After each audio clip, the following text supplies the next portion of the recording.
आज के लेक्चर में हम लोग देखेंगे कि कंपनी लॉ की शुरुआत कैसे हुई, कंपनी की शुरुआती विशेषताएं क्या होती हैं, कंपनी की परिभाषा क्या है।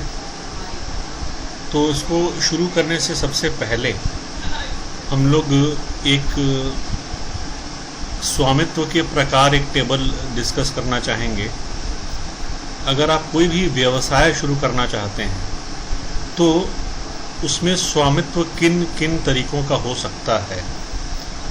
उस व्यवसाय का स्वामित्व निजी तरीके का भी हो सकता है, सरकारी तरीके का भी हो सकता है, या फिर संयुक्त तरीके का भी हो सकता है। अब निजी तरीके में भी वो एकल तरीके या सामूहिक तरीके का हो सकता है। अगर एकल तरीके का है तो वो एकल स्वामित्व वाले संगठन हो गए, और सामूहिक तरीके का है तो वो साझेदारी, कंपनी या कोऑपरेटिव संस्थाएं हो गई। उसी तरीके से वो सरकारी स्वामित्व वाली संस्था है अगर, तो वो कंपनी भी हो सकती है, उपक्रम भी हो सकता है और विभाग भी हो सकता है। उपक्रम जैसे आपने सुना होगा भारत सरकार को उपक्रम, विभाग जैसे बिजली विभाग। तो इस तरीके से अलग अलग तरीके के संगठन हो सकते हैं। अब इन सारे संगठनों में से जो भी कंपनी संगठन है, हमको सिर्फ और सिर्फ कंपनी के ही बारे में पढ़ना है। यानी कि ये कंपनी क्या है, यहाँ पे और यहाँ पे। ये कंपनी निजी भी हो सकती है और कंपनी सरकारी भी हो सकती है, दोनों ही चीज़ें हो सकती हैं। तो सबसे पहले तो हम ये जानें कि कंपनी जो है वो अधिनियम 2013 से रेगुलेट होती है। सबसे पुराना अधिनियम जो है वो कंपनी अधिनियम 1956 है, जिसके तहत सारी कंपनियां बनती थीं। लेकिन 2013 में उस अधिनियम में बहुत बड़े बड़े संशोधन किए गए और एक नया कंपनी अधिनियम ही पारित हो गया पूरा, जिसका नाम आया कंपनी अधिनियम 2013। तो अब हम लोग कंपनी अधिनियम 2013 पढ़ेंगे, और कंपनी अधिनियम 2013 की धारा 2 उपधारा 10 के अनुसार, यानी सेक्शन 2 सबसेक्शन 10 के अनुसार, कंपनी जो है, कंपनी का आशय एक ऐसी कंपनी से, एक ऐसे संगठन से है जो इस अधिनियम अथवा इसके पूर्व के अधिनियम के अंतर्गत बनी हो। ये अधिनियम यानी कंपनी अधिनियम 2013 और इसके पूर्व का अधिनियम यानी कंपनी अधिनियम 1956, इन दोनों के तहत बना हुआ, तब जाकर के वो कंपनी माना जाएगा कंपनी अधिनियम के अनुसार। हाँ, कंपनी के कुछ आवश्यक पहलू हैं। वो कौन कौन से हैं?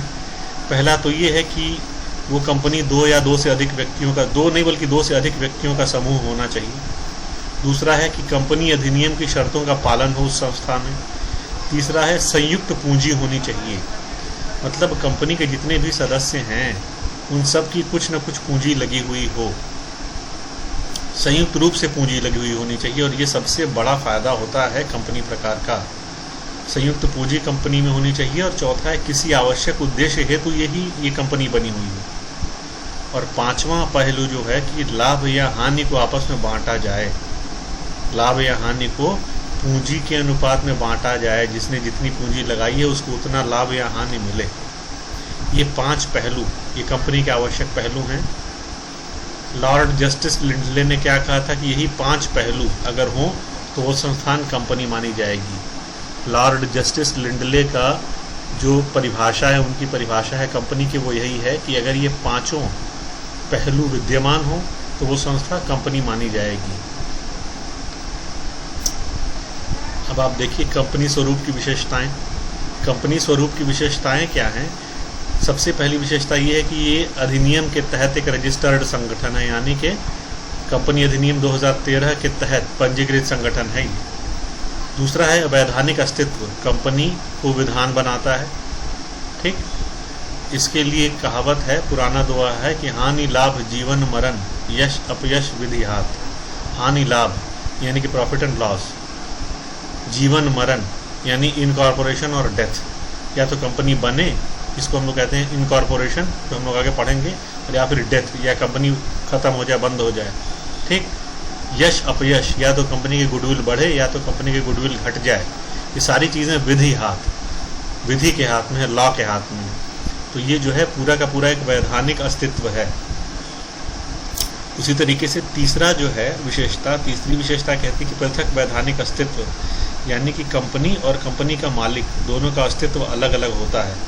कंपनी का मालिक कभी भी कंपनी की संपत्तियों का स्वामी नहीं हो सकता है। वो कंपनी के व्यवसाय में एक सदस्य ही होता है। चौथा, सदैव अस्तित्व में रहना। कंपनी सदैव अस्तित्व में रहती है। अगर कंपनी के हेड ऑफिस पे बम भी गिर जाए, उसके सारे सदस्यों की मृत्यु हो जाए, तो भी कंपनी हमेशा अस्तित्व में रहती है। कितनी पीढ़ियां आई और चली गई, क्या रिलायंस बदल गई? क्या रिलायंस अभी वही की वही है? कितनी पीढ़ियां आई और चली गई, BSNL क्या बदल गई? BSNL अभी भी वही की वही है। पांचवा है विशेषता, सामान्य मुहर होती है।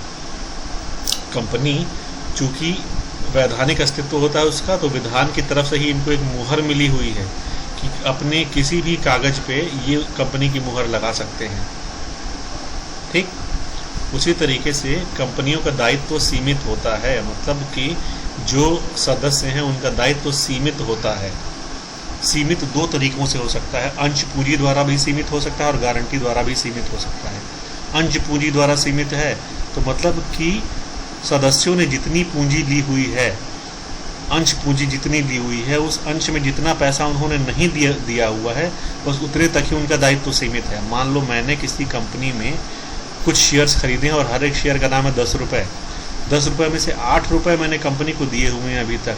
जो 2 रुपये अभी तक नहीं दिए हैं, उसी 2 रुपये तक मेरा दायित्व सीमित है।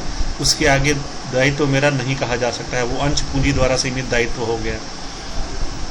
और गारंटी द्वारा सीमित दायित्व क्या होगा कि जब कंपनी बनती है तो गारंटी लेते हैं कि हाँ भाई, जब कंपनी बंद होगी तो हम इतने पैसे देंगे, तो गारंटी द्वारा सीमित हो गया। तो किस तरीके से सीमित है दायित्व, तो ये देखना पड़ेगा। ये हर कंपनी का अलग अलग होता है। कंपनी ए हो सकता है पहले तरीके से और कंपनी बी हो सकता है दूसरे तरीके से हो। तो कैसा है सीमित दायित्व, ये देखना पड़ेगा। उसी तरीके से आप आइए देखिए, अंशों का हस्तांतरण 7वां है। मतलब कि कंपनियों में जो लोग अंश लेते हैं, अंश पूंजी का जो अंश लेते हैं लोग, अंशों का हस्तांतरण किया जा सकता है, एक तरफ से दूसरे तरफ किया जा सकता है। तभी तो लोग देखते हैं, आप लोग शेयर मार्केट में शेयर बिकते हैं, क्योंकि अंशों का हस्तांतरण किया जा सकता है।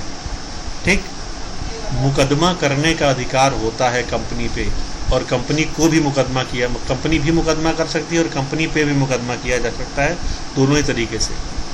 आप चाहिए तो आप रिलायंस पे, आप किसी भी कंपनी में मुकदमा कर सकते हैं और वो कंपनी भी आपके ऊपर मुकदमा कर सकती है। अब एक केस है जो कि आपके नहीं बल्कि कंपनी के पृथक वैधानिक अस्तित्व को बताता है। ये जो यहाँ पे तीसरा हम लोगों ने देखा ना, पृथक वैधानिक अस्तित्व, जिसका मतलब ये है कि कंपनी और कंपनी का मालिक दोनों अलग अलग हैं। उसमें एक बड़ा ही प्रसिद्ध केस है सोलोमन एंड कंपनी का केस। तो Solomon versus Solomon and company का केस हम लोग देखते हैं क्या है। ये केस क्या है कि सोलोमन जो कि एक जूते का व्यापारी था, इसने क्या किया कि अपने जूते के व्यापार को एक कंपनी को बेच दिया। वो कंपनी कोई और नहीं थी बल्कि उसने खुद ही बनाई थी। सोलोमन एंड कंपनी उसने खुद ही बनाई थी। अपना व्यापार उसने सोलोमन एंड कंपनी को बेच दिया और बदले में 20,000 पाउंड का अंश ले लिया और 10,000 पाउंड का ऋण पत्र ले लिया। अब कंपनी अधिनियम के अनुसार जब कंपनी बंद होती है, अगर कभी बंद होने की दशा आ जाए, तो सबसे पहले ऋण पत्रधारियों को पैसा दिया जाता है। ध्यान दीजिएगा, बंद होने की दशा में ऋण पत्रधारियों को पहले पैसा दिया जाता है। तो सोलोमन ने ये चालाकी की, उसने 20,000 पाउंड का अंश लिया, 10,000 पाउंड का ऋण पत्र ले लिया और 20,000 पाउंड के अंश में जितने अंश थे उसमें से 6 अंश इन लोगों को बांट दिए। सोलोमन की पत्नी को एक अंश दे दिया, 4 लड़कों को दे दिया और 1 लड़की को दे दिया। कुल 6 अंश बांट दिए उसने, बाकी अंश अपने पास रख लिया। तो अंश जिनके पास होता है, माना जाता है कि वो कंपनी के मालिक हैं। तो कंपनी का असली मालिकाना हक भी लगभग अपने पास ही रखा और सारे के सारे ऋण पत्र भी ले लिए। अब जब ऋण पत्र ले लिया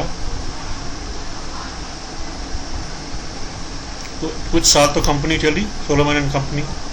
बाद में जब बंद हुई तो सोलोमन ने कहा कि देखिए भाई, ऐसा है कि कंपनी अधिनियम में तो यही लिखा है कि सबसे पहले ऋण पत्र वालों धारियों को पैसा दिया जाता है, तो मुझे पैसा पहले मिलना चाहिए।